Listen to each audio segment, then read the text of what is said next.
Hai, Assalamualaikum warahmatullahi wabarakatuh. Edisi apa yang akan kita bahas malam hari ini?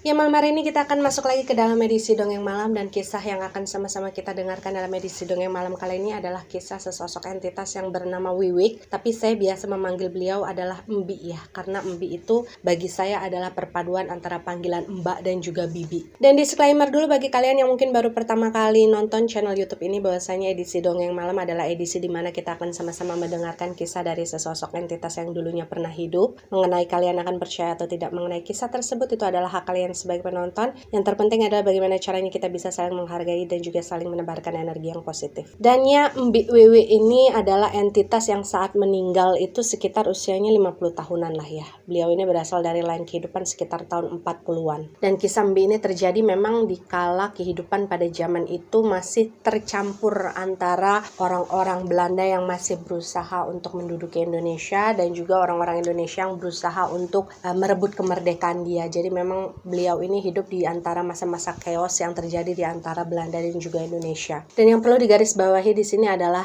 ketika dua bangsa ini berusaha untuk sama-sama saling menduduki wilayah, ada beberapa orang-orang dalam ras mata sipit yang juga ikut masuk ke wilayah Indonesia, yang berusaha juga untuk ikut merebut kekuasaan. Jadi memang bisa dibayangkan pada saat itu wilayah tempat di mana Mbi ini tinggal lumayan chaos dan juga lumayan tidak beraturan kependudukannya. Istilahnya ya, siapa yang kuat ya dia yang akan bertahan di wilayah tersebut sebagai warga yang tinggal di sana. Dan ketika usia Mbi ini sekitar 45 tahunan, beliau bercerita bahwasanya pada saat itu terjadi sebuah kayak semacam agresi gitu, ketika pihak Belanda, beberapa dari pihak Belanda ini berusaha untuk menduduki wilayah tempat di mana Mbi ini tinggal. Jadi pada saat itu kalian bisa membayangkan bagaimana situasi yang harus dialami oleh Mbi. Semua warga yang tinggal di sana tercerai-berai gitu ya. Mereka berusaha untuk menyelamatkan diri mereka sendiri tanpa bisa memikirkan bagaimana kondisi atau nasib keluarga mereka yang lainnya. Jadi pada saat itu Mbi ini memang terpisah secara tidak sengaja dari beberapa saudaranya ya, yaitu ada beberapa kakak dan juga adiknya. Dan sebagai informasi juga, memang Mbi ini sampai beliau berusia senja, beliau ini memang tidak sempat menikah apalagi memiliki anak. Karena menurut Mbi waktu itu kehidupannya terlalu disibukkan untuk mengurus adik-adiknya gitu ya. Beliau terlalu sibuk untuk bekerja, mencari uang, mencari nafkah untuk bisa membantu kehidupan kakak dan juga adiknya. Jadi memang ketika kemudian Mbi ini terpisah dari beberapa orang keluarganya akibat agresi dari pihak Belanda itu, Mbi ini posisinya memang hanya sendirian ya, tanpa ada keluarga di sekeliling dia. Dan karena hal tersebutlah Mbi ini sempat tinggal luntang-lantung. Jadi dia pindah ke satu tempat ke tempat yang lainnya gitu. Bisa dikatakan gini ya, beberapa tempat yang mungkin sempat disinggahi oleh Mbi untuk tinggal sementara waktu, karena beliau ini kan nomaden, nggak punya tempat tinggal tetap. Ketika beliau melihat sepertinya suasana di wilayah tersebut cukup damai nih, cukup tenang gitu ya, tidak ada penyerangan dari pihak musuh manapun itu, akhirnya ya Mbi tinggal di sana. Nah kemudian misalkan beberapa lama dia mulai merasa bahwa ini kayaknya tempat ini sudah mulai diincar nih, entah itu oleh pihak Belanda atau pihak-pihak orang bermata sipit gitu, maka beliau akan pindah lagi mencari tempat yang lainnya. Begitu terus proses kehidupan Mbi. Dan Mbi bilang memang karena mungkin waktu itu usianya sudah tidak muda lagi ya, tentu saja mencari pekerjaan bagi seorang Mbi itu adalah sesuatu yang cukup sulit untuk dilakukan. Dan untuk memenuhi kehidupannya sehari-hari, misalkan seperti makan gitu kan ya, karena bagaimanapun kan dia harus makan setiap harinya, Mbi mengaku bahwa memang dia cukup kesulitan untuk menghadapi hal tersebut, karena dia nggak bisa dong terus-menerus mengandalkan rasa belas kasihan orang lain yang memberikan dia makanan gitu. Jadi ada satu momen di mana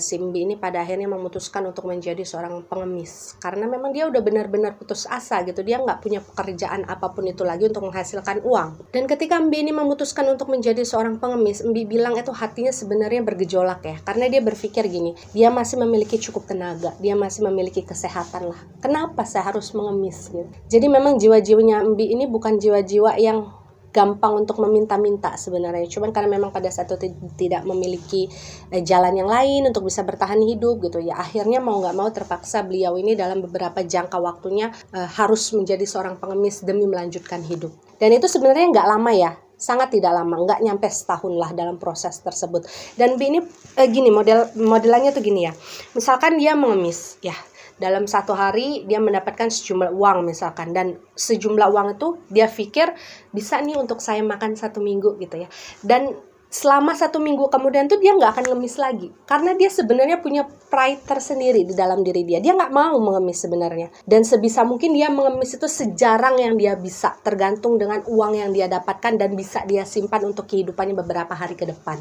Jadi sebenarnya mentalnya bukan mental pengemis Mbi ini. Hingga kemudian di suatu hari ketika kehidupannya udah luntang-lantung di jalanan beberapa lama gitulah ya, ada satu momen di dalam residual memorinya Mbi, dan kemudian Mbi menceritakan hal tersebut kepada saya. Ada momen dia bertemu dengan dua orang anak remaja laki-laki waktu itu di depan sebuah toko yang tempat biasanya Mbi ini nongkrong. Dan di dalam pertemuan tersebut, karena mungkin kedua anak remaja tersebut ngelihat Mbi ini lemes gitu ya, udah tua juga mungkin karena ngerasa kasihan. Pada akhirnya dua anak remaja tersebut tuh ngebeliin Mbi ini kayak semacam sebungkus pecel sayuran gitu ya, dengan 2 buah tempe goreng, dan mereka berdua itu memberikan bungkusan pecel tersebut kepada Mbi untuk dimakan. Dan waktu itu meskipun agak ngerasa gimana gitu ya Mbi, karena Mbi kan seperti yang kita bahas tadi, dia sebenarnya tidak memiliki mental untuk meminta-minta. Tapi karena kedua anak remaja tadi dengan secara baik-baik dan secara sopan memberikan hal tersebut kepada si Mbi, akhirnya diterimalah oleh Mbi. Dan dalam pertemuan tersebut mereka bertiga ini kayak ngobrol lah, sempat ngobrol, ada komunikasi di antara mereka. Dan waktu itu Mbi ini sempat bertanya kepada dua anak remaja laki-laki itu, kalian ngerjain apa sih nak gitu, kok kalian bisa beli makanan gitu. Dan di sanalah kemudian dua anak remaja tadi bercerita bahwasanya mereka dalam keseharian itu bekerja sebagai seorang pemanggul apa ya, kalau kayak zaman sekarang tuh yang ngebantuin orang-orang di pasar untuk ngebawain barang-barang orang yang baru saja selesai belanja. Dan dua anak remaja tadi bercerita kepada Mbi bahwa ya mereka selama ini bergantung kehidupannya dari sana, karena memang ya setidaknya dalam sehari itu mereka bisa mendapatkan 3 atau 4 pelanggan yang kemudian memberikan mereka bayaran gitu kan. Dan dari sanalah kemudian mereka ini bisa hidup. Dan mendengarkan kisah yang diceritakan oleh dua anak remaja tadi, jujur saja Mbi ini bilang gini ya, di sana dia mulai muncul nih harapan dalam kehidupannya. Setidaknya, oh mungkin saya bisa juga ya melakukan hal yang sama untuk mencari uang, untuk memenuhi kehidupan saya sehari-hari, utamanya untuk makan aja lah gitu. Dan akhirnya pada saat itu ketika mereka ngobrol kan, Mbi sambil makan pecel yang diberikan oleh kedua anak remaja tadi, Mbi ini akhirnya bercerita, dia meminta tolong kepada dua anak remaja tadi, besok bisa nggak nganterin saya ke pasar tempat kalian bekerja, saya juga pengen dong ikut bekerja seperti itu. Dan dua anak remaja tadi sebenarnya sempat agak khawatir ya, karena mungkin ngelihat Mbi ini kan usianya sudah cukup sepuh kan ya. Pada saat itu mereka memastikan, emang ibu nggak apa-apa kalau bekerja seperti itu, kan pekerjaannya cukup berat. Cuman pada saat itu Mbi bilang, enggak, saya bisa kok, saya kuat, insya Allah bisa. Dan akhirnya setelah dari pembicaraan tersebut, kata Mbi, mereka bertiga akhirnya berjanjilah, membuat janji bahwa dua anak remaja tadi bilang, ibu besok pagi nanti kita jemput ya, nanti kita anterin barengan gitu, supaya kita bisa pergi ke pasar tersebut bersama-sama. Dan sesuai janji yang diberikan oleh kedua anak remaja tadi dalam residual memorinya Mbi nih ya, beneran nih besok paginya kedua anak remaja tersebut datang ke tempat yang sama, tempat dimana si Mbi ini beristirahat di malam harinya ya. Jadi mereka tuh bertiga pagi-pagi sekali tuh udah pergilah ke pasar tempat dimana kedua anak remaja tadi bekerja. Dan ketika baru saja sampai di pasar tersebut ya, si Mbi diperlihatkanlah sebentar dengan suasana yang ada di sana gitu kan oleh kedua anak remaja tadi. Akhirnya dua anak remaja tadi tuh kayak langsung mendapatkan job. Jadi ada yang langsung memanggil mereka untuk membawakan belanjaan-belanjaan dari para pembeli yang ada di pasar. Karena mungkin mereka juga kan udah bekerja cukup lama di pasar tersebut, jadi kan banyak yang kenal gitu kan. Jadi ketika melihat kedua anak remaja tersebut datang, mereka ini langsung dipanggil, langsung mendapatkan pekerjaan gitu. Waktu itu saya sempat melihat mereka ini pamitan lah ya sama Mbi, kayak permisi ya Bu ya, saya mau duluan gitu sebab saya udah dapat pekerjaan.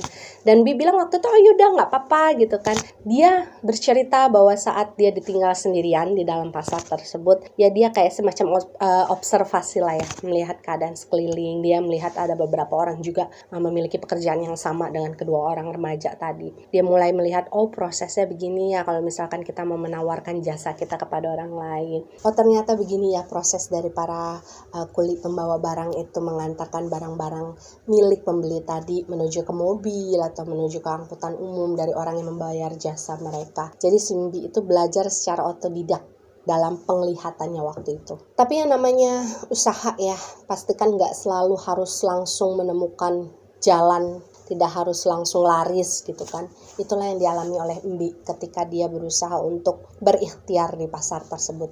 Jadi beliau ini bercerita sehari, 2 hari, 3 hari gitu ya. Beliau ini sama sekali nggak ada yang manggil. Jadi nggak ada yang mau memakai jasa beliau untuk menggotong-gotong barang.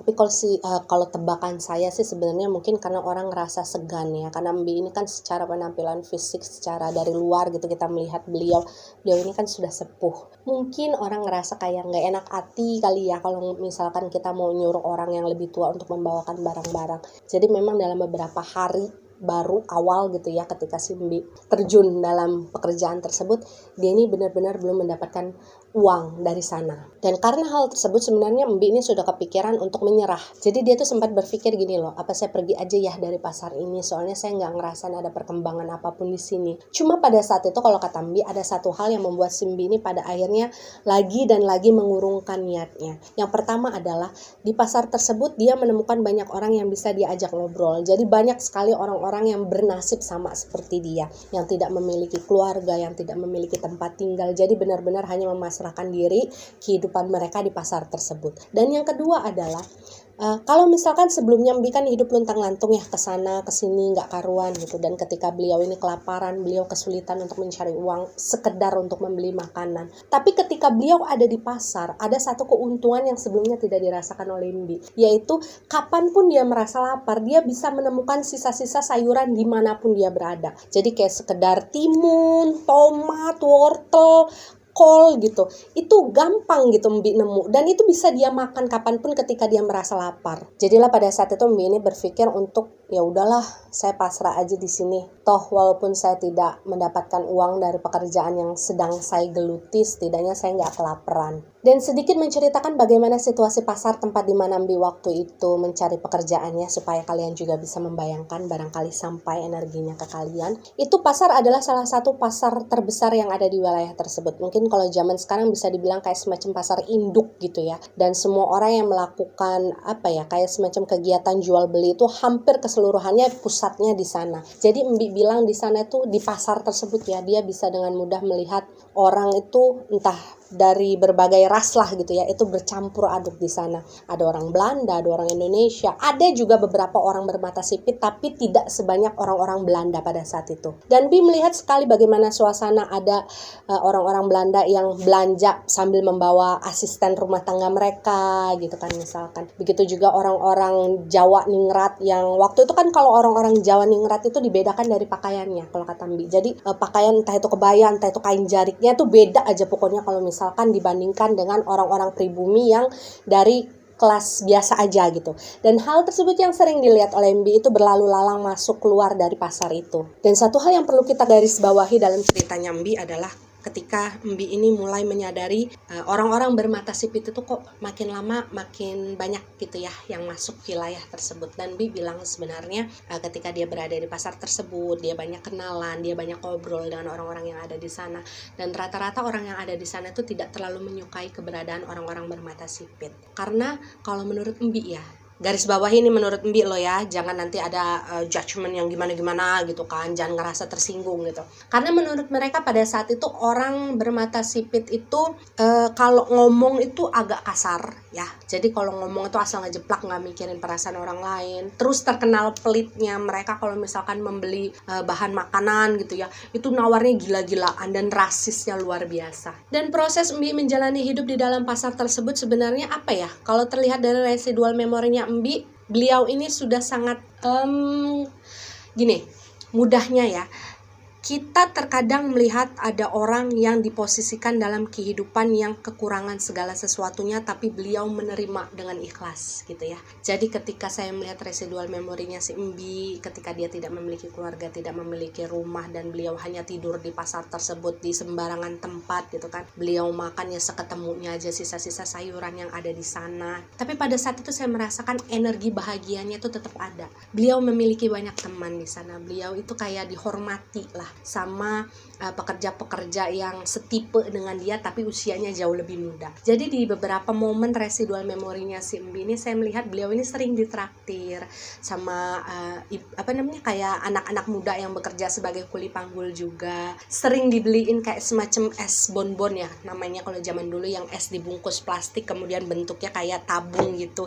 Dan kadang mereka belahan gitu kalau makan es bonbon tersebut di sela-sela ketika mereka ini sedang istirahat. Dan itulah yang sebenarnya membuat Embi ini kayak merasa senang tinggal di sana.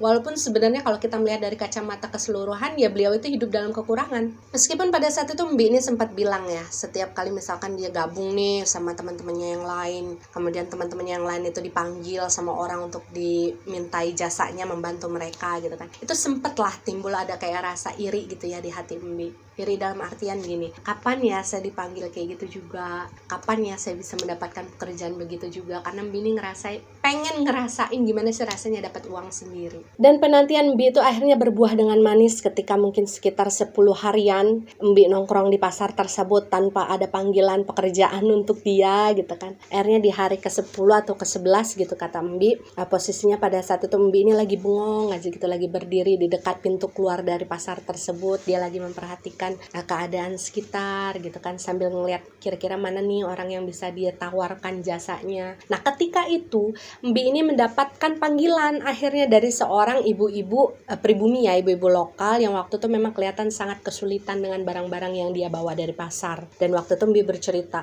ketika pertama kali dia mendapatkan panggilan tersebut gitu ya, dia dimintain tolong, Bu ini tolong dong bantuin bawaan saya gitu kan. Kemudian Embi membawakan plastik-plastik besar tersebut. Kalian bayangkan di usianya yang sudah senja dia masih kuat membawa plastik-plastik berisi belanjaan yang begitu berat, membawa sampai ke tempat di mana mobil dari milik perempuan pribumi tadi terparkir ya. Itu jaraknya ya lumayan lah, kalau jalan kaki lumayan jauh pada saat itu. Dan ketika kemudian Simbi ini mendapatkan bayaran untuk pertama kalinya, yaitu selembar uang kertas, itu senangnya luar biasa beliau. Dan sebagai ungkapan rasa syukurnya pada saat itu, Embi yang pertama kali mendapatkan bayaran dari pekerjaannya, waktu itu membelanjakan sebagian uang tersebut untuk mentraktir nih, gantian dia yang mentraktir teman-temannya yang ada di pasar tersebut, yang biasanya dulu mentraktir si Embi. Jadi waktu itu saya ngeliat mereka tuh kayak lagi ngumpul gitu ya, si Embi kemudian membelikan banyak sekali es bonbon untuk mereka di jam-jam mereka sedang istirahat, dan mereka tuh kayak ngariung gitu makan bareng sambil ketawa-ketawa. Embi bilang bahwasanya momen-momen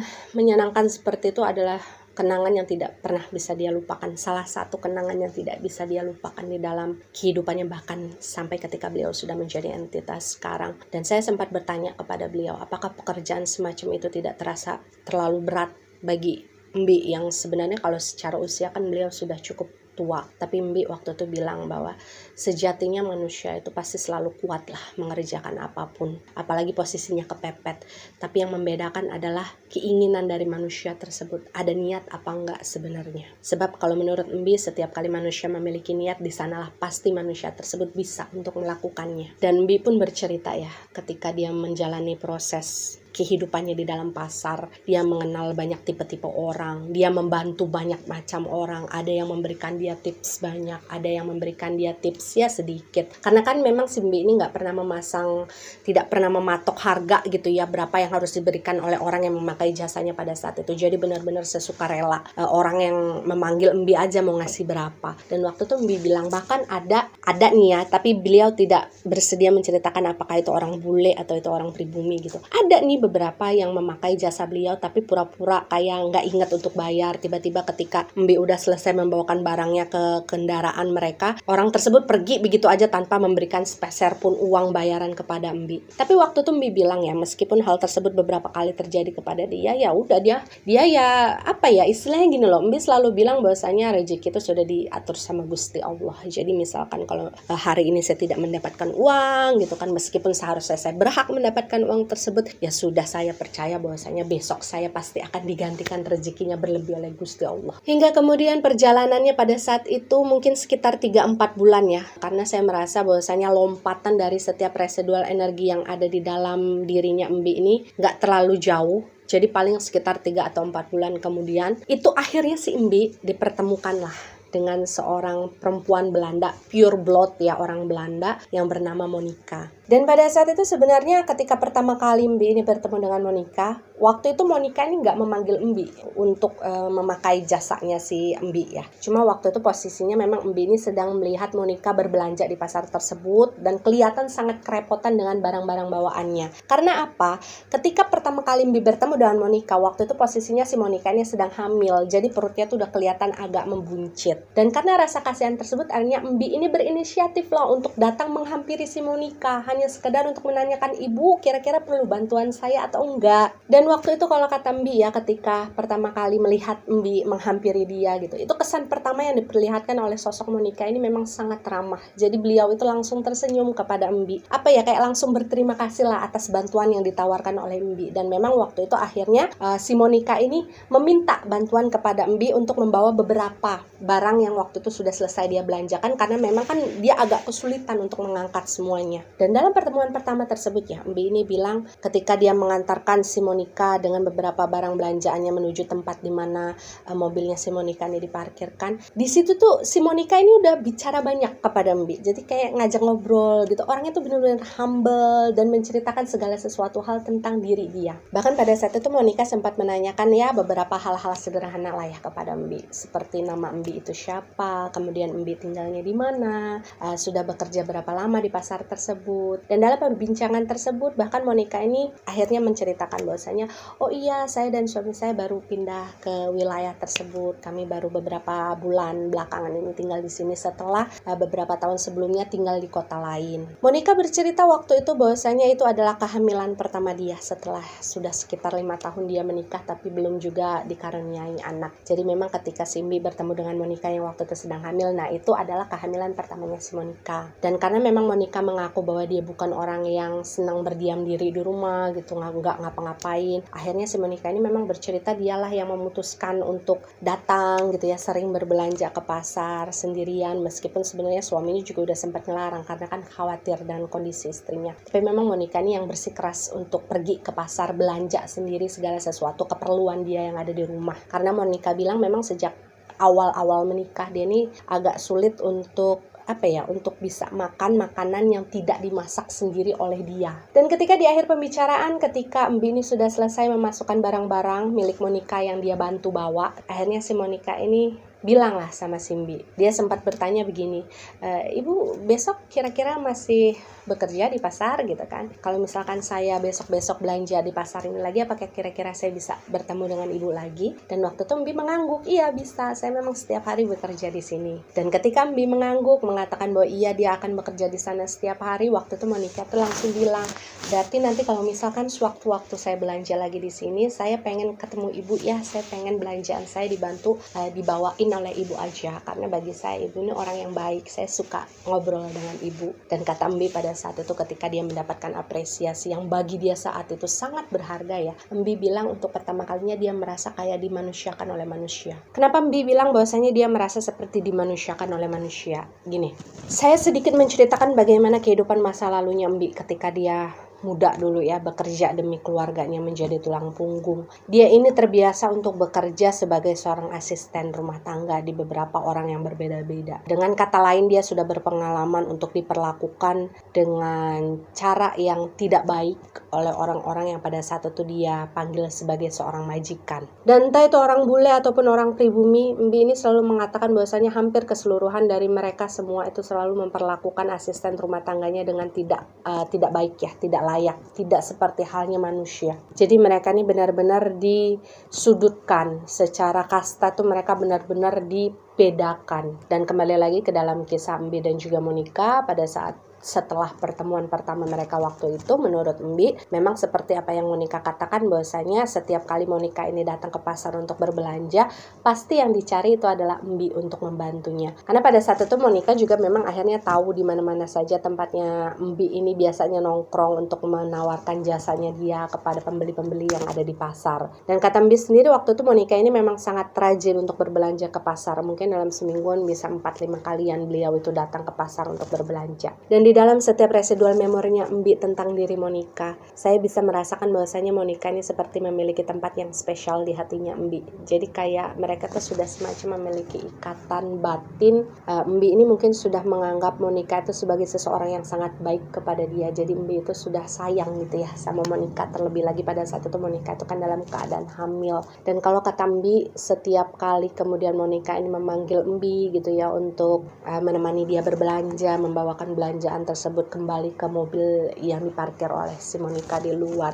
Ada beberapa momen pada saat itu Monica ini kayak sengaja mengajak Embi dulu nih untuk berputar-putar di area pasar, sekedar membantu dia mencari sayuran yang segar gitu. Sekedar meminta saran nih kepada Embi, kira-kira saya mas kali ini apa ya gitu. Bantuin dong saya cari sayuran gitu. Dan dalam setiap perbincangan yang mereka lakukan gitu dalam alur yang diperlihatkan di dalam residual memorinya Embi, Monica ini sama sekali tidak ngerasa risih kayak setiap kali mereka bercanda, si Monica ini nggak segan-segan ngerangkul Embi. Dan sedikit kita membahas mengenai masalah Monica ya, pasti di luar sana kalian adalah beberapa yang merasa penasaran seperti apa sih sosok Monica. Jadi kalau sosok Monica yang saya lihat dari residual memorinya Embi itu sebenarnya adalah pure blood orang Belanda. Kemudian dia ini menikah dengan seorang laki-laki. Kalau nama aslinya saya tidak dapat, tapi kita anggap saja di sini namanya adalah Glenn. Nah, Glenn dan juga Monica ini sama-sama pure blood. Jadi mereka bukan blasteran atau apa gitu, bukan, tapi mereka betul-betul orang Belanda.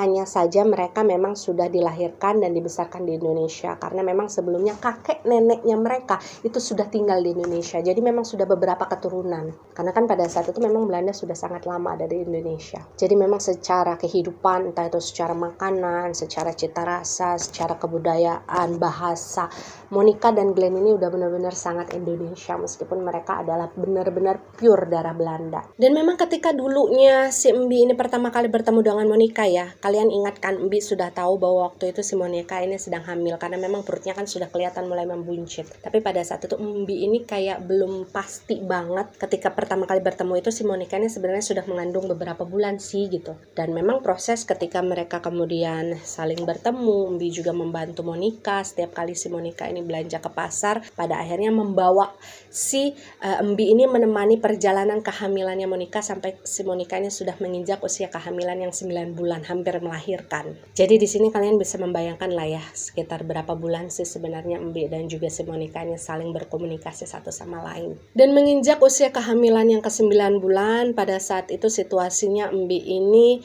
sudah selesai mengantarkan atau membawakan barang-barang belanjaan Monica itu masuk ke dalam mobilnya Monica. Waktu itu yang terlihat dari dalam residual memorinya Embi adalah mereka ini sama-sama bicara dengan cukup serius ya. Mereka sama-sama berdiri di sebelah mobilnya si Monica. Waktu itu si Monica ngomong sambil mengelus-ngelus perutnya yang memang sudah kelihatan cukup besar. Dan intinya pada saat itu adalah Monica ini mengajak Embi untuk mau enggak kira-kira kalau kerja sama dia di rumah. Jadi memang ketika pertama kali menikah dengan suaminya, Monica ini memang tidak pernah memiliki asisten rumah tangga di dalam rumahnya. Karena Monica ini adalah tipe-tipe orang yang sebenarnya tidak terlalu gampang untuk dekat ataupun percaya kepada orang lain, apalagi untuk mengurus rumah dia. Dan dalam pembicaraan itu Monica ini bilang bahwasanya pada saat itu dia tuh kayak udah terlanjur sayang sama Embi gitu. Kayak dia ini bisa merasakan ketulusan hatinya seorang Embi dan merasa bahwa kayaknya nih saya perlu seseorang seperti Embi untuk membantu saya di rumah. Karena kan dia berpikirannya bahwa sebentar lagi dia akan segera melahirkan, dia nggak punya siapa-siapa di rumah. Karena memang di rumah dia tuh dia cuma tinggal berdua sama suaminya,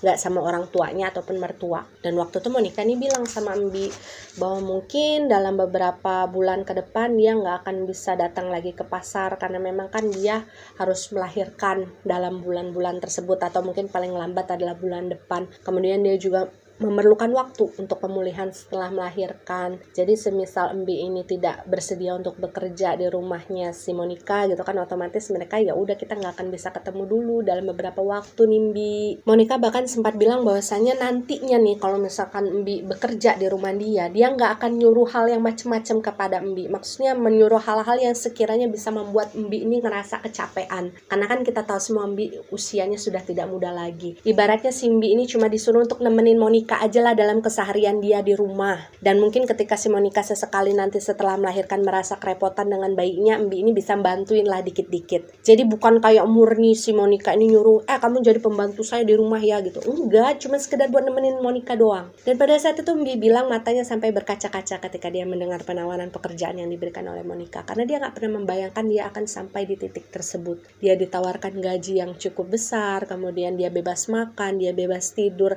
bahkan bekerja dengan orang yang dianggap oleh Embi adalah orang baik, itu adalah sebuah berkah bagi dia. Jadilah pada saat itu Embi ini langsung menerima tawaran pekerjaan yang diberikan oleh Monica, tapi memang waktu itu Embi ini minta izin 1 hari dulu untuk berpamitan dengan teman-temannya yang lain yang bekerja di pasar. Dan barulah keesokan harinya sesuai dengan perjanjian antara Monica dan juga Embi, akhirnya Embi ini dijemputlah oleh Monica dengan mobilnya. Dan untuk pertama kalinya di sanalah si Embi ini berkenalan dengan suaminya Monica, yaitu Glenn. Jadi pada saat itu tidak seperti biasanya, Glenn lah yang mengendarai mobil mereka dan mengantarkan si Monica untuk bertemu atau menjemput si Embi supaya bisa pulang bareng ke rumah. Dan ketika di pertemuan pertama Embi dengan si Glenn, Embi ini bercerita bahwasanya Glenn ini sama baiknya dengan Monica. Karena ketika pertama kali ketemu dengan Embi, kan kelihatannya Embi itu maksudnya kayak ya secara pakaian pun kurang gitu kan, agak kotor gitu. Tapi si Glenn ini nggak ngerasa jijik sama sekali, dia nggak ngerasa risih sama sekali. Waktu itu dia langsung nyalimin si Embi, tangannya tuh disalimin sama dia kayak nyalimin ibunya sendiri. Sampai-sampai Embi ini bilang kepada saya bahwasanya pada saat itu Monica dan Glenn adalah 2 orang baik yang dipertemukan oleh Tuhan sebagai sepasang suami istri. Dan disinilah kemudian pengalaman kehidupan baru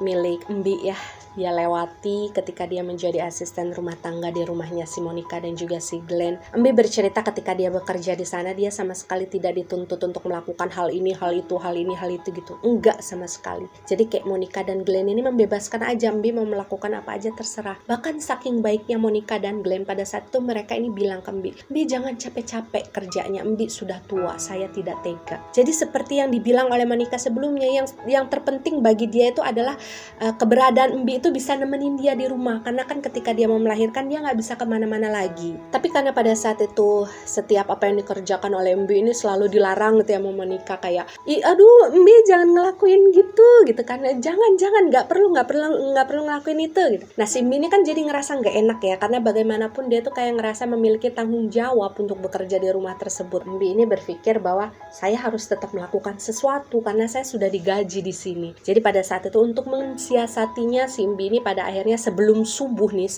menjelang, beliau ini sudah bangun lebih dahulu.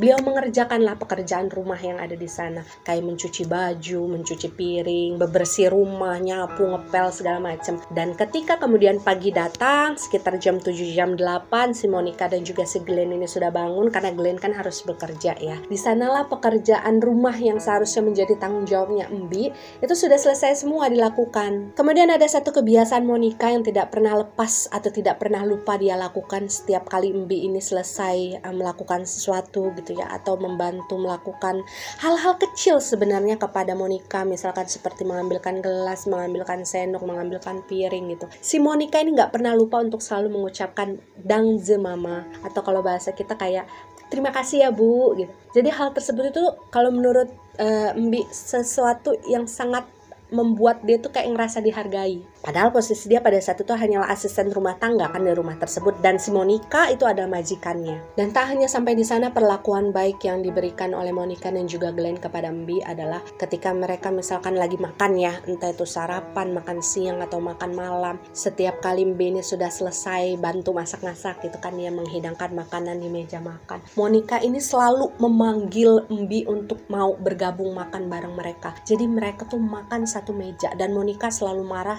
misalkan Embi ini menolak untuk makan bareng sama mereka. Karena sepengalaman Embi selama dia menjadi pembantu di keluarga lain ketika dulu dia masih muda gitu kan, itu dia nggak pernah diperlakukan seperti itu. Bahkan kalau bisa pembantu-pembantu seperti mereka tuh ya udah makannya di belakang aja, jangan gabung sama majikan. Tapi yang kemudian dia dapatkan, perlakuan yang dia dapatkan ketika dia bekerja bersama Monica dan juga Glenn, itu bahkan Monica selalu menyuruh si Embi ini mengambil lauk yang sama dengan apa yang dimakan oleh si Monica dan juga si Glenn. Jadi benar-benar nggak ada yang dibeda-bedakan. Dan dalam kesehariannya Monica, dia nih sering sekali minta ditemenin oleh Embi. misalkan ditemenin untuk dengerin radio, atau nemenin dia ngobrol di teras sambil nunggu Glenn pulang dari kerja, atau sekedar nemenin si Monica ini nyulam. Karena dulu itu si Monica ini dalam residual memorinya Mbi itu seneng sekali dia menyulam di kain streamin. Saya nggak tahu kalau bahasa kalian apa, tapi kalau bahasa saya itu kain streamin. Jadi yang disulam pakai benang wol gitu ya, kayak lukisan gitu nanti kalau misalkan dia sudah jadi. Dan cara Monica memperlakukan Mbi yang sangat baik menurut Mbi ya, itu pada akhirnya membuat perasaan Mbi kepada Monica itu benar-benar tulus sayang, kayak menganggap Monica itu kayak anak dia sendiri. Jadi ada beberapa momen ketika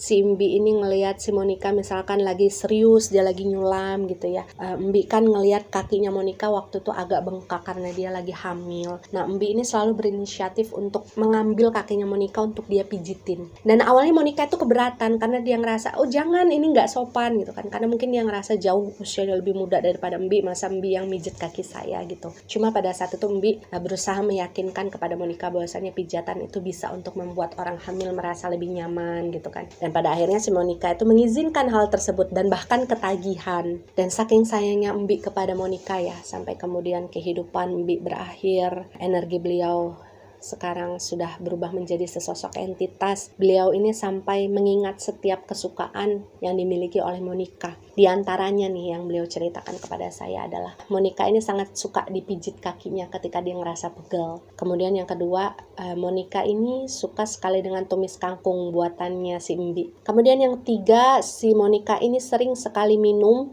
air jeruk nipis yang diperas oleh Mbi, kemudian dimasukkan ke dalam sebuah gelas yang dicampurkan dengan 2 sendok gula, kemudian diisi sama air putih. Itu minuman kesukaannya si Monica ketika dulu mereka bersama. Dan Monica ini adalah sosok seorang perempuan yang sangat suka rambutnya dikuncir. Kemudian dia juga suka warna putih, dan menurut Mbi di kamarnya Monica waktu itu semuanya serba putih, mulai dari gorden sampai spray. Karena kan si Mbi ini kan seringnya ngeberesin kamarnya si Monica, jadi dia tahu sekali perintilan yang ada di dalam kamarnya Monica, dan itu dominan sekali warna putihnya. Hingga kemudian tibalah waktu di mana si Monica ini harus melahirkan, dan Mbi ini menyaksikan secara detail bagaimana proses tersebut terjadi. Karena memang Mbi dipercayai oleh si Glenn untuk menemani sebentar si Monica di rumah, sementara si Glenn ini harus pergi untuk mencari bidan atau tim medis yang sekiranya bisa dia datangkan ke rumah agar bisa membantu persalinannya Monica. Dan pada saat itu ada beberapa potongan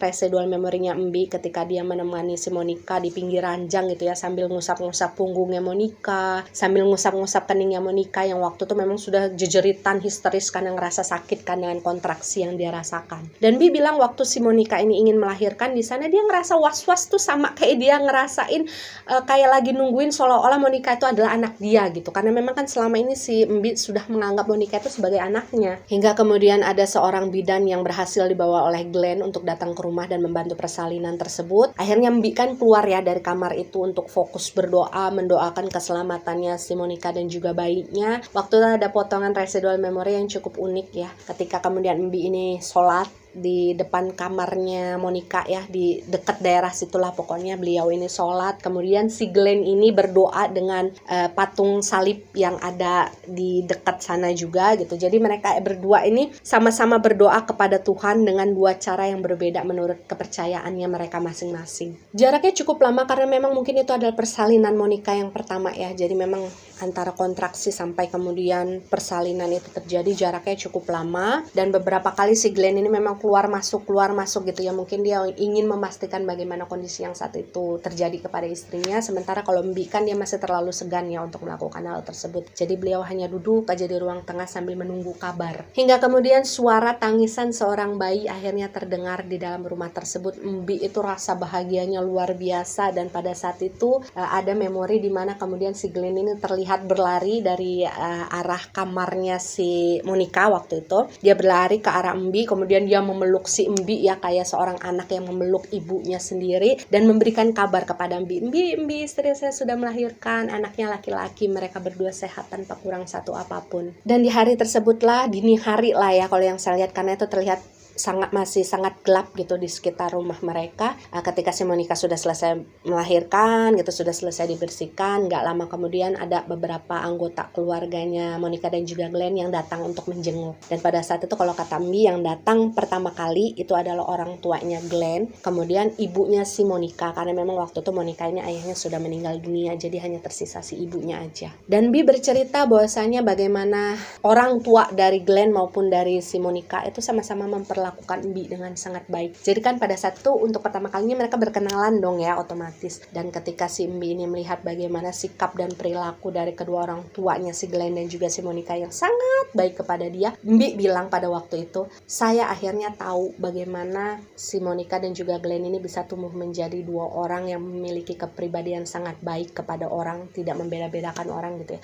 Ya karena mereka dilahirkan, dididik dan dibesarkan oleh orang tua yang baik juga. Dan di hari itu juga bayi yang dilahirkan oleh Monica itu diperkenalkan kepada Mbi dipersilahkan untuk untuk melihat dan menggendong bayi itu untuk pertama kalinya. Dan di sana Mbi kemudian diberitahu oleh Monica dan juga Glenn bahwasanya bayi tersebut bernama Olavander dan panggilannya adalah Olaf. Dan Mbi ini memang betul-betul diberikan kepercayaan penuh oleh Monica maupun Glenn untuk membantu mereka mengurus si Olaf ya, sejak si Olaf ini baru lahir. Jadi meskipun memang waktu itu Mbi ini kan tidak memiliki pengalaman untuk memiliki anak sendiri yang dia lahirkan gitu. Tapi ketika dia muda dulu, ketika dia bekerja dengan beberapa orang majikan yang berbeda-beda, kemudian dia juga memiliki kerabat yang sempat melahirkan juga gitu kan, otomatis Mbi ini memiliki beberapa pengalaman untuk mengurus anak orang lain. Dan pengalaman tersebutlah yang kemudian dibagikan kepada si Monica, diajarkan kepada Monica. Dari caranya gimana mengganti popok, dari mana caranya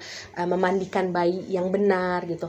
Bahkan Mbi ini juga mengajarkan bagaimana Monica untuk bisa menggendong bayinya setelah selesai menyusui agar bisa bersendawa. Bahkan saking care-nya Mbi kepada si Monica ya, ketika 40 hari setelah melahirkan, orang-orang zaman dulu kan sangat percaya ya dengan yang namanya jamu-jamu tradisional gitu untuk menyembuhkan luka dalam dari seorang ibu yang baru saja melahirkan. Waktu itu Mbi ini rajin banget bikin jamu yang dibuat dari beras kencur gitu ya. Saya nggak ngerti diapain, yang jelas dia membuat jamu itu dengan tradisional, dengan tangan dia sendiri, kemudian diberikan kepada Monica. Dan Monica ini rajin sekali minum jamu tersebut. Jadi dia tuh kayak benar-benar percaya dengan segala sesuatu yang dilakukan oleh Mbi. Dan memang kehadiran Olaf di dalam keluarga Monica dan Glenn itu memberikan warna baru ya di rumah itu. Jadi ada suara tangisan anak kecil, ada suara tawa anak kecil yang biasanya agak sepi, yang biasanya nggak terlalu rame gitu kan. Menurut Mbi akhirnya berubah dengan nuansa yang lebih happy. Dan seperti yang saya bilang tadi bahwasanya Monica ini benar-benar memberikan kepercayaan penuh kepada Mbi ya. Jadi ketika dia sedang sibuk melakukan sesuatu misalkan gitu, dia membiarkan anaknya si Olaf ini digendong sama Mbi, dibawa kemana gitu ya, keliling gitu di area sekitar rumah mereka, supaya si Olaf ini nggak nangis dan bisa anteng. Dan mungkin karena kedekatan tersebutlah si Olaf ini ketika dia kemudian sudah tumbuh beberapa bulan gitu usianya, Olaf ini hanya bisa berhenti menangis ketika dia digendong oleh Monica atau digendong oleh si Mbi itu sendiri. Mbi itu bilang kepada saya bahwa dia sangat sayang sama Olaf. Rasa sayang dia kepada Olaf itu kayak nggak bisa digambarkan sama sekali. Jadi kayak benar-benar sayang banget. Karena memang kalau menurut si Mbi, setiap kali dia melihat si Olaf, dia tuh kayak ngelihat boneka gitu, saking lucunya si Olaf. Dan perjalanan indah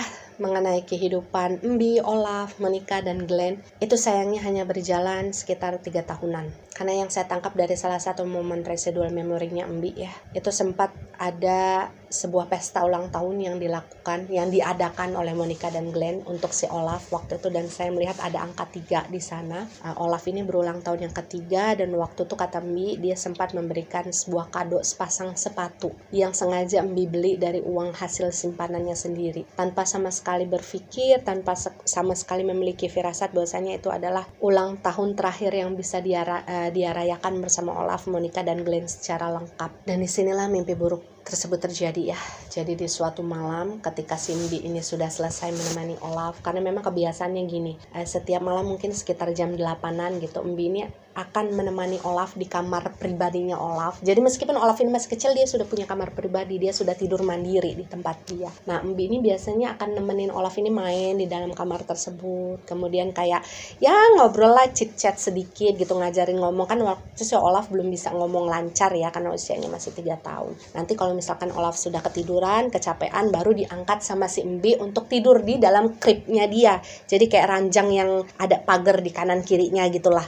Nah, setelah kemudian si Olaf ini tertidur, Mbi ini akhirnya pergilah ke belakang untuk menyelesaikan beberapa pekerjaannya. Jadi kayak ada masih sisa-sisa piring kotor yang belum dicuci gitu. Nah, Mbi nyuci piring tersebut. Kemudian ada beberapa potong pakaian yang kotor, dia rendam dulu supaya besok subuhnya tuh bisa dicuci lah sama si Mbi. Jadi memang seperti itu ya kebiasaan Mbi setiap malam. Dan setelah melakukan semua hal tersebut, Mbi ini sempat berpamitan kepada Monica dan Glenn yang pada saat itu situasinya mereka berdua ini lagi ngobrol di teras. Jadi si suami istri itu lagi di teras ya. Bahkan ketika pamitan untuk tidur, si Mbi ini sudah melihat si Monica ini udah berganti pakaian sebenarnya. Maksudnya kayak pakaian tidur gitu, kayak bentuknya kayak kimono yang saya lihat. Jadi diikatkan gitu. Warnanya kayak semacam abu-abu muda. Dan waktu itu si Mbi bilang, "Ibu, saya pamit tidur duluan ya." Dan waktu itu si Monica sempat menjawab, "Oh iya, terima kasih." Mbi bilang malam itu dia sama sekali tidak memiliki feeling apapun. Karena ketika dia sudah selesai membersihkan diri, dia sudah selesai melakukan tugasnya, dia kan tidur di dalam kamarnya dan tidurnya tuh lelap. Hingga kemudian sekitar dini hari, Mbi terbangun dengan suara yang cukup mengejutkan. Kalau kata Mbi, waktu itu suara yang pertama kali dia dengar adalah seperti suara kaca jendela yang ada di arah depan rumah tersebut itu kayak dipecahkan oleh orang banyak. Dan ketika mendengar suara tersebut, Mbi ini nggak langsung keluar dari kamarnya ya. Jadi dia kayak pause dulu gitu beberapa saat, duduk di pinggir ranjangnya untuk memastikan saya salah dengar apa enggak nih kira-kira. Dan gak lama dari suara jendela yang seperti dipecahkan dari luar gitu ya, Mbi ini kembali mendengar suara kayak pintu yang dijebol paksa gitu loh. Jadi kayak ditendang gitu pintunya. Kemudian ada suara teriakan histeris dari Monica.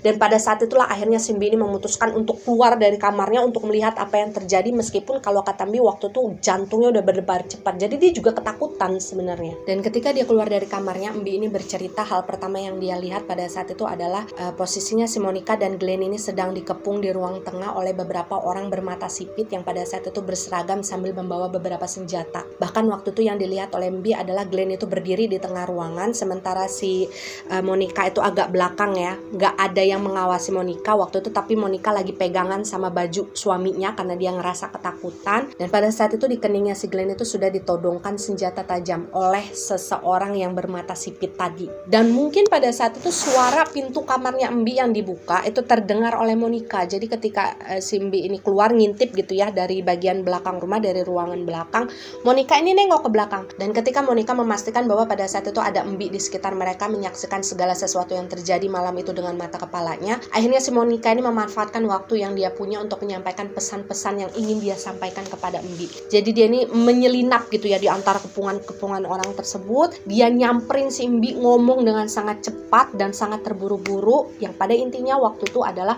Monica meminta Mbi segera ke kamarnya Olaf, bawa Olaf pergi dari rumah melalui pintu belakang, dan jangan pernah kembali ke rumah itu untuk mencari si Monica ataupun Glenn. Karena semisal Monica dan Glenn selamat gitu ya di malam itu, mereka yang akan mencari si Mbi dan juga Olaf. Jadi jangan mencari mereka sebelum mereka yang mencari si Mbi dan juga Olaf. Satu hal yang di-highlight di dalam residual memorinya si Mbi pada saat itu adalah pesan si Monica untuk tolong jaga Olaf. Tolong jaga Olaf dengan baik, lindungi dia, sayangi dia gitu ya. Karena si Monica ini nggak tahu apakah dia dan suaminya akan bisa selamat atau tidak pada malam itu. Jadi dia benar-benar mempercayakan anak mereka kepada Mbi. Dan waktu itu sebenarnya si Mbi ini bilang dia merasa sangat tidak tega untuk meninggalkan Monica dan Glenn di rumah tersebut, apalagi dengan situasi yang seperti itu ya. Tapi mau bagaimanapun, sambil melihat wajahnya Monica yang betul-betul meminta tolong kepada Mbi dengan mata yang udah basah dengan air mata, dengan mulut yang bergetar, muka pucat karena karena ketakutan, apalagi melihat situasi keluarga mereka waktu itu dikepung kan. Ya akhirnya Mbi ini nggak punya pilihan apa-apa, dia segera mengangguk, kemudian dia berlari, cepet banget dia lari menuju kamarnya si Olaf kan. Dia ngambil Olaf yang pada saat itu lagi tertidur, dia gendong si Olaf pakai kain jarik gitu loh, kain panjang yang biasa dipakai ibu-ibu kalau ngegendong bayi. Dia gendong si Olaf kan, dia ikut gitu ya. Jadi si Olaf itu digendong dia tuh di sini, di belakang gitu ya. Jadi ditelungkupin dia gitu, terus dia ikat gitu kainnya. Dia lari dari pintu belakang secepat yang dia bisa, kemudian dia manjat pagar yang ada di halaman belakang rumah tersebut. Jadi pada saat itu Mbi ini memang sama sekali tidak berpikir untuk mencari alas kaki atau apa gitu ya untuk berlari, untuk kabur dari sana, karena memang yang ada di dalam pikiran dia waktu itu ya cuma bagaimana caranya supaya dia bisa menyelamatkan si Olaf. Dan ketika si Mbi ini berlari, dia bilang dia benar-benar gak ngerasain lelah sama sekali, karena mungkin adrenalin dia ya waktu itu kan berpacu, gimana caranya dia bisa pergi dari tempat tersebut secepat yang dia bisa. Dan Bi bercerita ketika proses dia melarikan diri, dia kan nyelinep tuh bukan melalui jalanan utama, karena dia ngeliat di jalanan utama itu udah banyak truk-truk tentara yang bermata sipit. Kalau kata Mbi itu kayak ngepung beberapa rumah yang ada di sekitar rumahnya Monica dan juga si Glenn. Jadi kayak di satu kawasan perumahan tersebut itu kayak sengaja apa ya nama istilahnya, kayak digerebek, kayak diserang di tengah malam dalam sunyi gitu ya, dihabisin lah mungkin. Makanya Simbi ini memutuskan untuk memilih jalan-jalan tikus, jalan-jalan yang berdampingan dengan hutan yang ada di sana. Jadi pada saat melarikan diri tersebut, Mbi memang bilang dia beberapa kali mendengar suara tembakan, dia beberapa kali mendengar suara histeris orang-orang yang menjerit ketakutan dan kesakitan. Dan hal tersebut membuat Mbi ini semakin ngerasa cemas dengan diri dia dan juga Olaf. Jadi sampai di sini kalian bisa membayangkan ya bagaimana situasi yang dialami oleh orang-orang yang tinggal di dalam kawasan yang berdekatan dengan rumahnya si Monica dan Glenn. Jadi kalau kata Mbi memang di situ kebanyakan orang Belanda yang tinggal. Ada sih beberapa pribuminya tapi nggak banyak. Jadi kalau menurut saya, feeling saya memang siapapun rombongan bermata sipit tersebut yang datang untuk melakukan penyerangan di malam hari dalam sunyi, tujuannya memang tidak lain dan tidak bukan ya memang untuk membumi hanguskan orang-orang Belanda yang ada di sana sebenarnya ya. Dan setelah sekian lama berlari, mungkin sekitar 1-2 jam waktu Tumbi bilang, dia udah gak ngerasain lagi kaki dia itu kayak apa, dia nginjek duri, dia nginjek batu segala macem. Yang penting gimana caranya dia bisa melarikan diri dengan si Olaf dalam keadaan selamat dan tidak terkejar oleh tentara-tentara bermata sipit tadi. Dan ketika mungkin nafasnya sudah mulai hampir putus nyambung gitu kan, karena bagaimanapun Tumbi itu sudah tua loh, sudah sepuh dia harus berlari sejauh itu sambil menggendong seorang balita. Akhirnya Simbi ini memutuskan untuk beristirahat di balik sebuah pohon yang letaknya sudah cukup jauh dari lingkungan rumahnya si Monica dan juga Glenn. Jadi pada saat itu Simbi ini berpikir sepertinya di sini lumayan aman lah ya. Terlebih lagi waktu itu di depan mereka tuh hamparan hutan semua, nggak ada siapa-siapa dan tidak ada apa-apa. Dan waktu itu dalam residual memorinya Simbi, dia sempat duduk ngeringkuk gitu ya sambil mindahin si Olaf untuk pindah ke bagian depan dekapannya dia. Karena kan sebelumnya dia ngikat si Olaf tuh di belakang karena dia lari. Dan Bi bercerita waktu itu Olaf sempat bangun ya. Dia sempat ya kayak nguceng-nguceng mata gitu, sempat ngelihat ke arah Bi. Cuma memangnya Olaf ini dari kecil tuh bukan tipe-tipe anak yang cengeng gitu. Ketika dia kebangun kemudian melihat wajahnya si Bi kan ada di dekat dia, nggak gendong dia. Karena mungkin juga udah dari kecil dekat kan ya sama Bi. Jadi pada akhirnya dia nggak nangis waktu itu. Dia tetap tenang dan kembali tidur. Dan menurut Bi dia cukup lama bersembunyi di pohon tersebut karena memang tenaga dia udah benar-benar habis. Kalau sebelumnya dia berlari sebegitu jauhnya dia nggak ngerasain apa-apa. Nah ketika dia istirahat di sana tuh dia mulailah ngerasain kakinya kram. Kemudian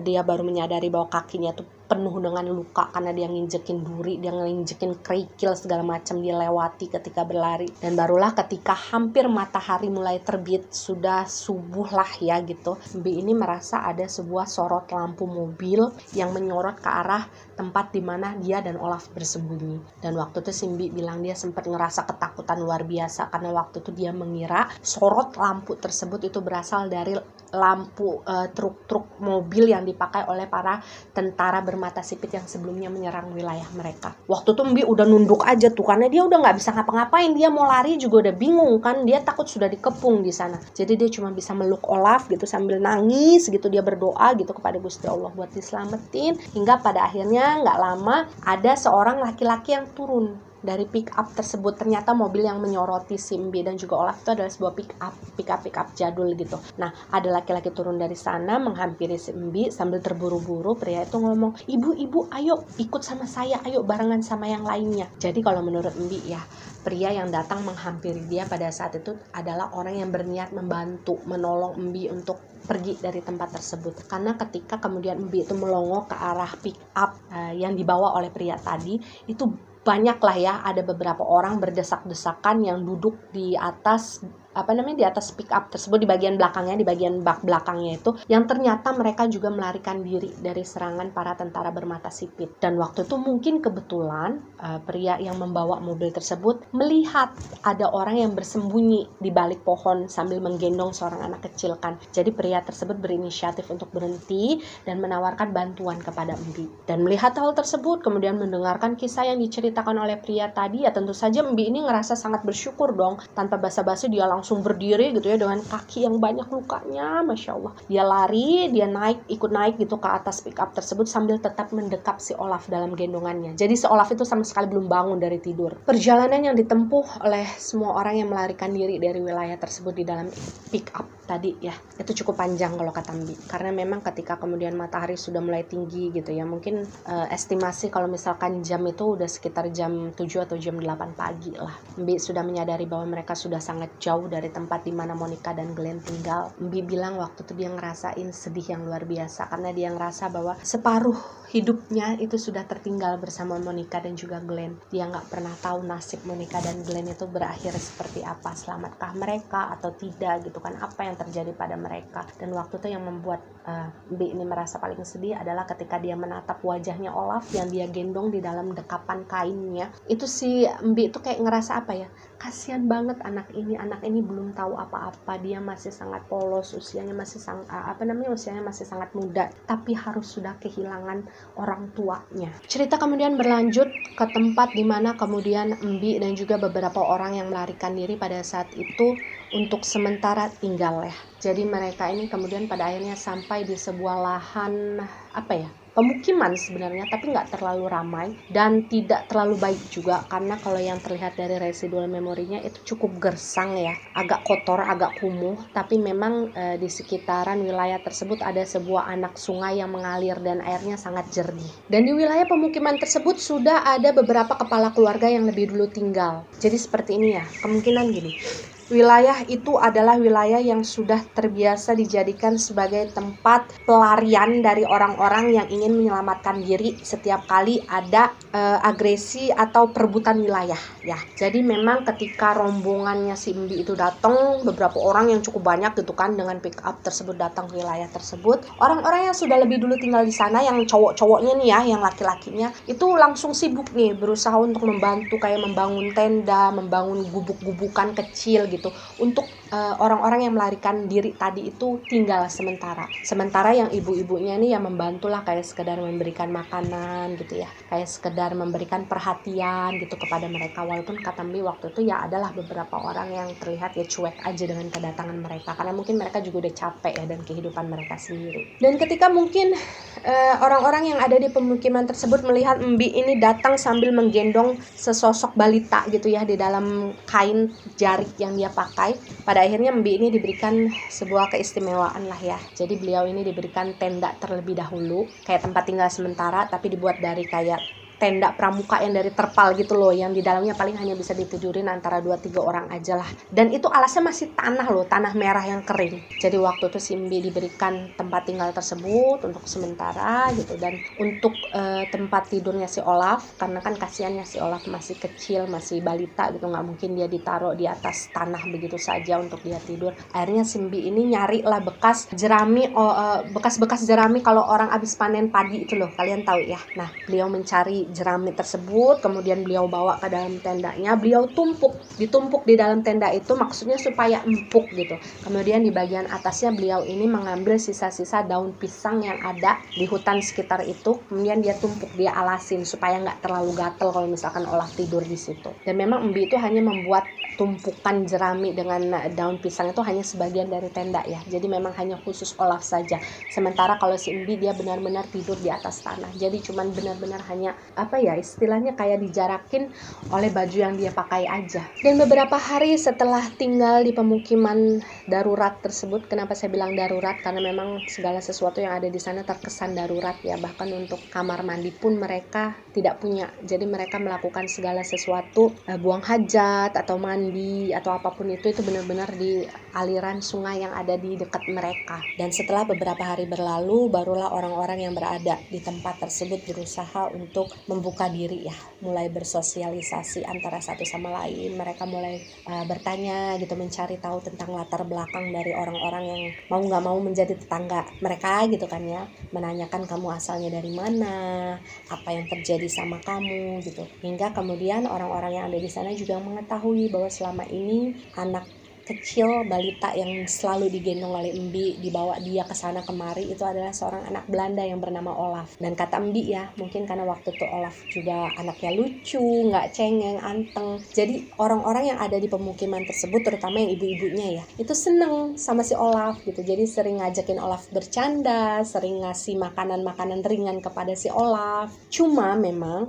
Embi ini tidak pernah mengizinkan siapapun untuk menggantikan dia menggendong si Olaf. Jadi dia benar-benar overprotective sama Olaf. Dia nggak mau Olaf itu dipegang oleh siapapun kecuali oleh diri dia. Dan ketika saya mempertanyakan sikap overprotectivenya Embi terhadap Olaf itu kenapa gitu, Embi ini hanya menjawab bahasanya dia ingin menjalankan perintah yang diberikan Monica sebelumnya, sebelum mereka pergi dari rumah tersebut. Kan sebelumnya si Monica ini meminta gitu ya agar Embi ini bisa menjaga Olaf dengan baik. Dan Embi hanya bisa merasa bahwasanya si Olaf ini akan baik-baik saja dan aman selama dia sendiri yang memegang Olaf. Jadi karena pesannya si Monica tersebut, si Embi ini kayak mengalami trust issue kepada orang lain yang ada di sekitarnya. Dan memang ya, kalau dalam residual memorinya si Embi, Masya Allah si Olaf itu anak yang benar-benar gak cengeng sama sekali. Saya jarang melihat Olaf ini menangis dalam residual memorinya Embi. Dia ini anak yang gampang senyum, kemudian gampang diajak bercanda sama orang gitu kan. Setiap kali Embi ini sedang melakukan sesuatu, misalkan kayak nyuci, kayak masak, kan kalau di sana masak itu masih kayak di dapur umum gitu kan, bukan dapur-dapur pribadi. Itu Olaf benar-benar anteng di dalam gendongannya si Embi. Dan Embi bilang ya, ketika mereka melalui kehidupan yang serba sederhana, serba darurat di tempat tersebut dalam beberapa bulan kemudian, Embi ini selalu percaya bahwasanya Monica dan Glenn suatu hari pasti akan menyusul mereka. Jadi meskipun ada di dalam dirinya Embi sebagian yang mempercayai bahwasanya sepertinya Monica dan Glenn ini gak selamat gitu ya, tapi si Embi ini masih berusaha untuk mendenial itu semua. Dia masih mau meyakinkan dirinya Olaf pasti bisa bertemu dengan orang tuanya lagi. Dan dalam penantian tersebut, Embi menanti Monica dan Glenn bisa datang untuk menjemput dia dan juga Olaf gitu ya di tempat tersebut. Pada akhirnya terjadi sesuatu yang tidak pernah dibayangkan oleh Embi sebelumnya. Di tempat dia tinggal terjadi sebuah wabah penyakit. Saya tidak bisa dan tidak mau memastikan itu sebenarnya penyakit apa secara medisnya gitu ya. Tapi yang jelas memang Embi ini menyaksikan sendiri bahwasanya orang-orang yang tinggal di sekitar mereka, di sekitar tendanya mereka, itu mulai mengalami muntah-muntah gitu ya, kayak dehidrasi gitu. Kemudian buang air kecil itu kayak diare tapi kemudian bercampur dengan darah. Tapi karena memang waktu itu Embi ini posisinya sangat minim literasi dan pengetahuan tentang adanya penyakit-penyakit tersebut, Embi ini sama sekali gak kepikiran bahwasanya yang dialami orang-orang tetangganya pada saat itu adalah sebuah wabah yang pada akhirnya bisa menular dan menyebar kemana-mana. Bahkan Embi bilang dia sempat menyaksikan beberapa tetangganya itu meninggal dunia karena penyakit tersebut. Tapi kemudian setelah beberapa saat dia menyaksikan penyakit itu menyerang beberapa tetangganya yang tidak pernah dibayangkan oleh Embi. Pada akhirnya penyakit itu menyerang sosok balita yang menjadi kesayangan Embi selama ini, yaitu Olaf. Jadi Olaf ini mulai mengalami muntah-muntah, dia gak mau makan. Dan semakin hari Embi melihat bagaimana si Olaf ini mulai mengalami diare yang kotorannya itu bercampur dengan darah. Embi bilang pada saat itu dia sebenarnya sudah berusaha semaksimal mungkin yang dia bisa untuk mencari obat-obatan tradisional yang dia tahu, karena memang kan pada saat itu tidak ada pelayanan medis yang bisa mereka gunakan untuk berobat ya, karena suasana memang chaos dan mereka ini juga kan statusnya seolah-olah sebagai warga yang memang sedang diincar gitu, kayak buronan aja gitu berasanya hidupnya. Jadi waktu itu Embi ini cuma bisa memetik beberapa tumbuhan obat-obatan gitulah ya untuk sekedar berusaha menghentikan diarenya si si Olaf. Bahkan ada beberapa momen yang cukup menyedihkan sebenarnya, ketika si Olaf kecil berusaha bertahan dalam keadaan yang sudah kritis mungkin waktu itu ya. Jadi dia benar-benar kayak udah gak punya tenaga lagi. Ketika digendong sama Mbi pun dia udah kayak gak ada perlawanan gitu. Jadi kayak benar-benar lunglai gitu. Matanya juga udah jarang bisa melek dengan sempurna. Dan ada beberapa momen dimana Mbi ini sampai meluk si Olaf sambil bilang, yang kuat Den, yang kuat, ayo yang kuat Den. Tapi sayangnya memang tubuh kecil Olaf, si anak ganteng seperti boneka tersebut, memang tidak kuat untuk terus-menerus berjuang melawan penyakit tersebut. Setelah mungkin hampir 2 minggu si Olaf ini bertahan ya dengan segala sesuatu yang dimilikinya, akhirnya si Olaf ini meninggal dunia di dalam pelukannya si Mbi. Dan kalian tentu bisa membayangkan seberapa besar pukulan yang diterima oleh Mbi dalam kehidupannya di saat dia menyaksikan sendiri bagaimana Olaf, anak asuh kesayangannya, meninggal di depan matanya. Dan bisa dibilang kematian Olaf ini adalah sesuatu yang sempat membuat Mbi ini merasa stres atau depresi, tapi nggak sampai gila ya, karena saya tidak menangkap adanya energi gila di dalam dirinya si Mbi. Jadi dia kayak hanya sekedar stres aja gitu, karena dia benar-benar ngerasa shock. Dia ngerasa kayak dia menyalahkan dirinya sendiri terlalu dalam ketika pada akhirnya dia merasa gagal untuk menjaga Olaf. Dan karena rasa stres denial dia yang amat sangat, ketika si Olaf meninggal dunia, dia sampai tidak memberitahukan siapapun pada saat itu bahwasanya Olaf ini meninggal. Jadi bisa kalian bayangkan pada saat itu ya, ketika Olaf sebenarnya sudah menjadi jenazah, tapi si Mbi ini tetap menggendong si Olaf seperti biasa kesehariannya dengan kain jarik dia di dalam dekapan dia. Dan dia menggendong jenazahnya Olaf seperti biasa aja sambil melakukan kegiatan dia sehari-hari, tanpa ada satu orang pun yang mengetahui bahwasanya pada saat itu si Olaf ini sudah tidak lagi bernyawa. Dan pada saat itu si Mbi ini memberikan alasan ya kenapa dia melakukan hal tersebut. Jadi Mbi ini kan yang posisinya memang masih denial dengan kematiannya si Olaf, merasa bahwasanya Olaf itu masih sekedar pingsan doang. Jadi Mbi ini takut kalau misalkan si Olaf ini dia tinggalkan atau dia kuburkan, Olaf ini bisa sewaktu-waktu saja bangun. Dan kenapa bisa ada warga yang tidak mencurigai bahwasanya pada saat itu yang digendong Mbi adalah jenazah gitu kan, Olaf yang sudah tidak bernyawa? Kemungkinan besar adalah karena memang si Olaf ini kan anaknya nggak banyak mulut ya, maksudnya anteng banget, itu bocah anteng banget benar-benar. Kalau misalkan digendong sama Mbi itu benar-benar anteng di dalam gendongan, di dalam kainnya si Mbi. Dia tuh nangis tuh hanya sewaktu-waktu aja, paling kalau dia lapar atau dia sedang buang air besar gitu kan, paling hanya waktu-waktu itu aja. Jadi mungkin itulah kenapa orang-orang yang ada di sekitarnya Mbi itu nggak ngerasa curiga sama sekali. Kemudian setelah beberapa hari berlalu, Mbi masih berusaha denial dengan kenyataan yang ada. Mulailah muncul 2-3 orang yang merasa curiga dengan sesuatu yang digendong oleh si Mbi. Kalau yang saya lihat melalui residual memorinya si Mbi ya, orang-orang yang pada saat itu curiga dengan keberadaan sesuatu yang digendong oleh Mbi pada saat itu, melalui ekspresi orang-orang tersebut ya, kita kan bisa membedakan dong ekspresi orang-orang yang ngerasa curiga atau enggak. Pada saat itu kemungkinan besar adalah mereka mulai mencium aroma yang tidak sedap yang berasal dari sesuatu yang digendong oleh Mbi.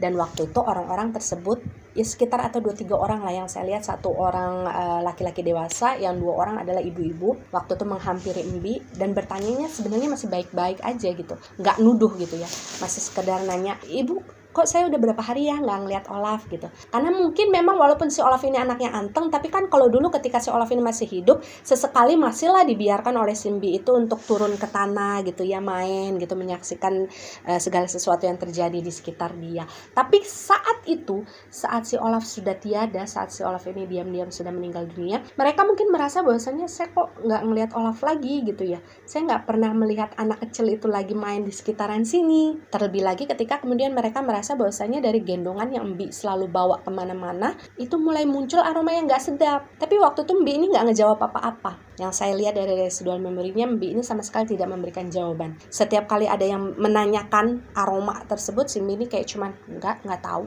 gitu aja. Hingga kemudian mungkin berjalan sekitar 5 atau 6 hari kemudian ya, warga mulai banyak yang curiga mungkin ya. Akhirnya mereka juga mulai banyak yang datang menghampiri Mbi untuk memastikan gitu. Sekali lagi mereka sebenarnya bicaranya masih baik-baik ya kepada Mbi, tapi waktu itu mereka agak lebih tegas dan meminta Mbi itu untuk menunjukkan apa sebenarnya yang ada di dalam kain yang dipakai oleh si Mbi untuk menggendong. Dan waktu itu yang terlihat dalam residual memorinya Mbi, memang si Mbi ini sempat nangis ya ketika kemudian kainnya dibuka paksa oleh beberapa orang gitu. Mbi ini sempat nangis histeris.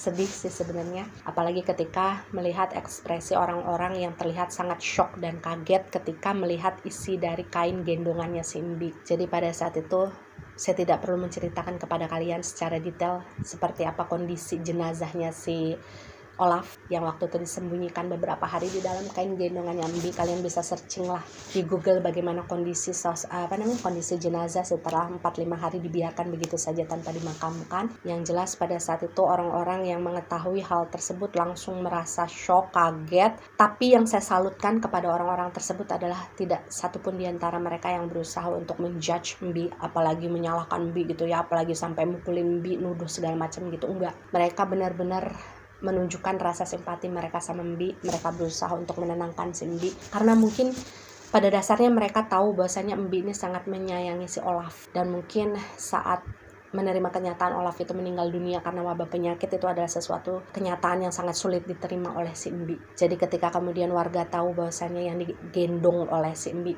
selama beberapa hari belakangan itu adalah jenazahnya si Olaf yang perlahan sudah mulai membusuk, akhirnya masyarakat ini meminta keikhlasan hatinya Mbi agar jenazahnya si Olaf ini bisa mereka ambil, bisa mereka mandikan gitu ya, kemudian mereka makamkan. Dan sebenarnya tidak mudah pada saat itu untuk membujuk Mbi agar membiarkan para warga itu memakamkan jenazahnya si Olaf secara layak ya, karena Mbi ini berkali-kali berteriak, dia bilang kepada warga yang ada di sekitar bahwasanya Olaf nggak meninggal, Olaf itu cuma pingsan, nanti Olaf bangun lagi gitu. Tapi waktu itu ibu-ibu yang berusaha menenangkan Mbi gitu ya, yang berusaha memisahkan Mbi dari jenazahnya si Olaf, itu berusaha meyakinkan juga kepada Mbi, ibu, Olaf udah nggak ada, Olaf sudah meninggal dunia, ayo ikhlaskan, biarkan dia istirahat di tempat yang layak. Jadi saat itu si Mbi ini mungkin mulai bisa menerima kenyataan ya, apalagi ketika kemudian dia menyaksikan dengan mata kepalanya sendiri jenazahnya si Olaf ini dibersihkan ya, tetap dimandikan gitu oleh orang-orang yang ada di sana.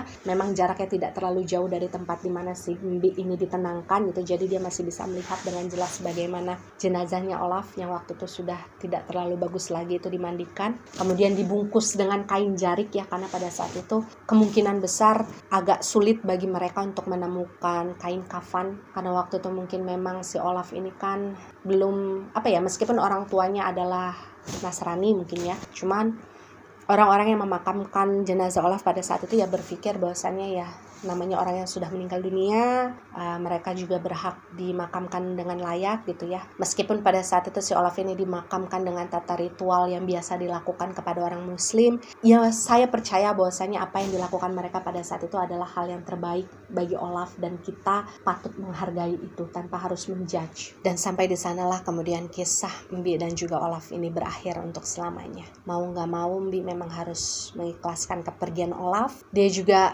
harus mulai bisa melepaskan kisahnya Monica dan Glenn juga, karena bagaimanapun dia harus menerima kenyataan dalam beberapa bulan dia tinggal di sana bersama Olaf sebelumnya, Monica dan Glenn ini memang gak pernah muncul sama sekali ya. Yang kemungkinan besar pada malam itu sepasang suami istri tersebut tidak selamat. Dan memang yang paling menyedihkan adalah ketika pada akhirnya Mbi ini hanya sendirian di tempat tersebut, tanpa ada Monica, tanpa ada Olaf, tanpa ada Glenn. Dan setelah kisah Mbi dan Olaf ini berakhir, pasti kalian akan bertanya-tanya, lalu bagaimana akhir dari kisah kehidupan Mbi selanjutnya, bagaimana beliau bisa meninggal dunia. Jadi mungkin sekitar berjarak seminggu atau 10 harian setelah kematiannya si Olaf, Mbi itu terserang wabah penyakit yang sama dengan apa yang dialami oleh Olaf. Jadi Mbi ini mengalami muntah-muntah, kemudian buang air besar secara berlebihan kayak diare gitu, kemudian bercampur dengan lendir dan juga darah ya. Terlebih lagi pada saat itu usianya Mbi juga sudah tidak muda lagi kan, sudah mendekati 50 tahunan, sudah 50 tahunan lah bahkan kayaknya. Otomatis kan secara imun, secara ketahanan tubuh beliau juga tidak terlalu kuat seperti orang yang lebih muda gitu. Jadi beliau ini sakitnya tidak terlalu lama, paling hanya sekitar beberapa hari saja. Mbi ini pada akhirnya meninggal dunia. Jadi memang jarak kematiannya Olaf dengan jarak kematiannya si Mbi ini tidak terlalu jauh ya, hanya berjarak sekitar ya 10-12 hari lah. Jadi pada saat itu yang terlihat dalam residual memorinya Mbi adalah beliau ini sedang berbaring di atas tumpukan jerami dan daun pisang kering yang biasanya digunakan oleh Olaf untuk tidur. Jadi mungkin saking kangennya dia dengan Olaf, dia tidur di situ gitu. Sampai kemudian dia meninggal dunia, ya beliau ditemukan di atas tumpukan jerami dan daun pisang tersebut. Dan setelah beliau meninggal dunia, memang yang saya rasakan energi energinya melayang begitu aja kayak angin. Jadi memang gak ada beban sama sekali. Cuma memang sayangnya ada beberapa perasaan yang berhubungan dengan keduniawiannya Embi itu masih terikat dengan kuat di dalam dirinya Embi ya. Jadi mungkin beberapa di antara kalian yang mungkin bertanya-tanya apa yang menyebabkan Embi kemudian masih nyangkut sampai sekarang, yaitu tadi rasa bersalahnya dia kepada Monica dan Glenn karena merasa dia gagal untuk menjalankan pesan-pesan yang dititipkan oleh orang tuanya Olaf untuk menjaga Olaf. Kemudian juga rasa bersalahnya dia kepada Olaf. Dia tuh kayak ngerasa gini loh, kok saya bisa ya setelah segala sesuatu yang saya lakukan untuk Olaf, sebegitu overprotective-nya dia dengan Olaf, tapi kok Olaf ini masih bisa terkena penyakit, kemudian meninggal karena penyakit tersebut. Jadi rasa bersalahnya tuh luar biasa. Dan sedikit pembelajaran yang bisa sama-sama kita petik dari kisahnya Embi. Yang pertama mengenai Monica dan juga Glenn. Dari kisah yang Embi jabarkan mengenai sosok Monica dan Glenn, kita sama-sama bisa merasakan bagaimana baiknya sosok Monica dan Glenn ketika mereka semua hidup. Bahkan semua kebaikan yang dilakukan oleh sepasang suami istri tersebut masih teringat oleh sosok Embi yang bahkan sekarang sudah berubah menjadi sesosok entitas. Jadi dari sana kita bisa tahu persis bahwasannya kebaikan yang kita sebarkan dulu ketika kita hidup itu sangat penting loh, dan akan selalu diingat oleh siapapun. Dan mungkin itu akan yang menjadi nilai plus nantinya yang akan bisa menolong kita ketika kita sudah tiada dan menjalani proses yang harus kita lewati. Karena memang jujur saja melalui sosok Embi ya, saya tidak merasakan adanya energi Monica ataupun energinya si Glenn. Tapi mungkin nanti untuk membantu kalian membayangkan bagaimana sih sebenarnya sosok Monica, saya akan berusaha menggambarkan bagaimana penampilannya si Monica ya, yang berasal dari residual memorinya si Embi. Meskipun harus kalian garis bawahi bahwasanya energinya Monica ini udah gak ada. Mudah-mudahan beliau memang sudah sirna dalam damai bersama suaminya juga ya, karena kebaikan-kebaikan yang sudah mereka lakukan dulu ketika zaman mereka hidup. Jadi memang sayangnya saya tidak bisa menemukan sebenarnya alasan apa sih mereka ini pada malam itu diserang oleh tentara bermata sipit tersebut. Apakah sekedar memang penyerangan random saja ataukah memang ada alasan? Saya tidak bisa mengetahui apa alasannya, dan saya juga tidak bisa mengetahui apa yang sebenarnya terjadi pada mereka malam hari itu selepas kepergian Simbi bersama Olaf yang kabur. Jadi memang mau nggak mau kisahnya Simbi ini memang terputus sampai di sini karena saya tidak bisa menemukan residual energinya Monica ataupun si Glenn lagi. Dan pembelajaran lainnya yang mungkin bisa kita ambil dari kisahnya Embi ketika dia hidup dulu adalah ada baiknya kita tidak menyayangi segala sesuatu yang ada di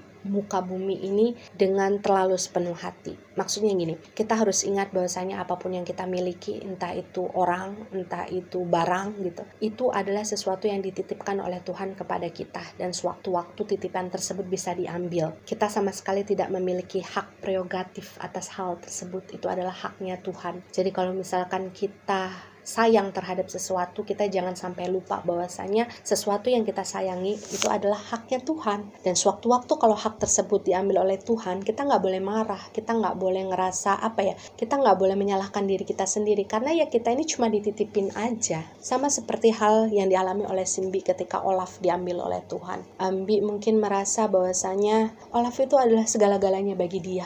Jadi ketika Olaf itu meninggal dunia, segala sesuatu yang berkecamuk di dalam hatinya itu kayak bergerak menyalahkan diri dia sendiri. Sebuah perasaan yang pada akhirnya tidak bisa dia hilangkan bahkan ketika dia sudah meninggal dunia. Dan akhirnya itu yang mempersulit prosesnya Embi untuk mencapai titik di mana seharusnya dia dengan gampang bisa lebur dan sirna. Tapi terlepas dari itu semua, saya berharap kalian, kita semua yang mendengarkan kisah Embi ini bisa mengirimkan doa dengan setulus hati untuk ketenangan Embi, agar Embi ini bisa menjalani prosesnya dengan baik, dengan damai ya. Karena memang saya merasakan tidak ada hal lain sebenarnya yang menyangkut di dalam hatinya Simbi kecuali rasa bersalahnya tadi kepada orang tuanya Olaf dan kepada Olafnya sendiri. Dan ya demikianlah keseluruhan kisah dari sosok residual energi bernama Embi. Bernama Wiwik sebenarnya, tapi saya memanggilnya Embi. Semoga pembelajaran yang ada dalam kisahnya Embi ini bisa kita ambil ya, yang jelek ya kita buang. Dan sedikit saya ingin mau mengucapkan maaf kepada kalian semua bahwa mungkin sampai sekarang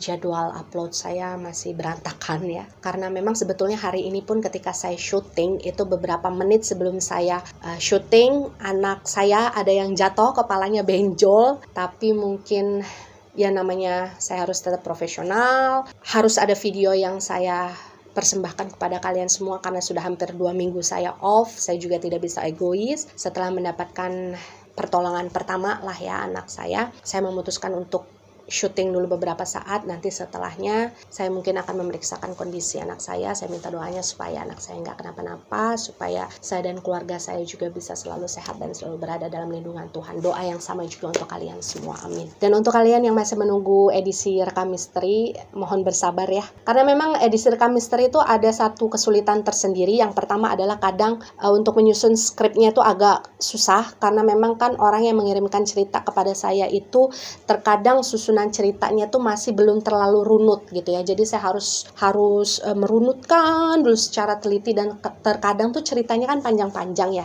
Kemudian yang kedua adalah ada beberapa cerita rekam misteri yang sebenarnya ingin mulai saya ulik.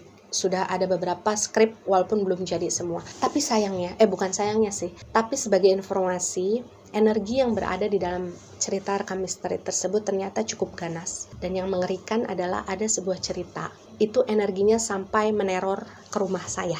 Dan itu saya sempat hampir break beberapa hari dulu untuk mengklirkan energi tersebut supaya tidak mengganggu kehidupan saya dan keluarga. Jadi memang ada beberapa cerita yang menghadirkan resiko yang cukup besar ketika energinya yang hadir dari dalam cerita tersebut memang terkadang tidak bisa saya duga dan tidak bisa saya antisipasi. Jadi saya minta kalian semua untuk maklum, kalian untuk bersabar. Mohon maaf sekali kalau misalkan saya dan channel saya pun ini masih jauh dari kata sempurna ya, karena segala sesuatunya masih saya pegang sendiri, berkomunikasi dengan entitas saya yang melakukan, take video saya yang melakukan, edit video saya yang melakukan, script editing saya yang melakukan. Jadi memang betul-betul mungkin klise ya, tapi saya hanya membutuhkan waktu. Maafkan saya yang masih jauh dari kata profesional. Saya berharap kalian bisa merasa puas dengan cerita-cerita yang selama ini saya bawakan dan selalu bisa mengambil pembelajaran, karena itu adalah salah satu tujuan utama saya membuat channel YouTube ini, bahwasanya saya ingin menjadikan pengalaman-pengalaman dari para entitas yang pernah hidupnya dulu supaya bisa bermanfaat bagi kalian yang positif-positifnya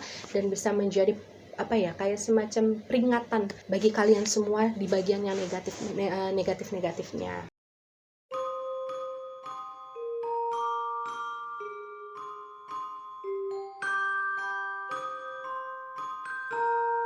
Ya, percaya atau tidak itu adalah hak kalian sebagai penonton setia. Jika kalian percaya dengan cerita yang saya bawakan, maka jadikan cerita ini sebagai pembelajaran. Jika kalian tidak percaya, maka cukup jadikan cerita ini sebagai dongeng malam biasa. Jangan lupa di like, di komen, dan di share supaya teman-teman kalian bisa ikut menonton video ini. Terima kasih yang sudah menonton. Sampai jumpa di video-video berikutnya.